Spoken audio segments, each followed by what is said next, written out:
ଜୟ ଜଗନ୍ନାଥ ସାଙ୍ଗମାନେ ସକାଳୁ ଉଠି ନିତ୍ୟକର୍ମ ସାରି ବାହାରି ପଡ଼ିଲୁ ଆମର ଦୋକାନକୁ। ଦୋକାନ ଖୋଲିବା ଟାଇମ୍ ଯେହେତୁ ହେଇଯାଇଥିଲା, ଦୋକାନ ଖୋଲୁ ଖୋଲୁ ଆମର ଧୂପ ଦେଇଦେଲୁ। ଧୂପ ଦେବା ସରୁ ସରୁ ଆମେ ରେଡ଼ି ହେଇଯାଇଥିଲୁ ରଙ୍ଗ ତୁଳି କାମରେ। ଆମ ପାଟିରେ ତ ସେଇଟା ଶୋଭା ପାଇବନି, ସେଇଟା ପୁଅ ପିଲାମାନଙ୍କ ପାଟିରେ ଶୋଭା ପାଇବ। କି ରଙ୍ଗ ତୁଳି କାମ କି ପ୍ଲାଷ୍ଟର, ଆମ ପାଟିରେ ସେଇଟା ଶୋଭା ପାଇବ କି ମେକଅପ୍ ଆର୍ଟିଷ୍ଟ। ମେକଅପ୍ ସରୁ ସରୁ ଆମର ଟାଇମ୍ ହେଇଯାଇଥିଲା hair style time. Hair style ସରୁ ସରୁ ଆମର ହେଇଯାଇଥିଲା ଶାଢ଼ୀ ପିନ୍ଧା ଟାଇମ୍। ଶାଢ଼ୀ ପିନ୍ଧା ସରୁ ସରୁ ଆମର ତାରି ଭିତରେ ଆସିଯାଇଥିଲା ଗୋଟେ ସ୍ପା ଆଉ ଗୋଟେ ଫେସିଆଲ୍।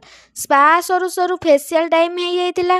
ସ୍ପା ଫେସିଆଲ୍ ସରୁ ସରୁ ଆମର ଆସିଯାଇଥିଲା ତା ଭିତରେ ଟିଫିନ୍। ଯେହେତୁ ଖାଇବା ଟାଇମ୍ ହେଇଯାଇଥିଲା, ଖାଇବା ସରୁ ସରୁ ଗୋଟେ ମେକଅପ୍ ଆସିଲା।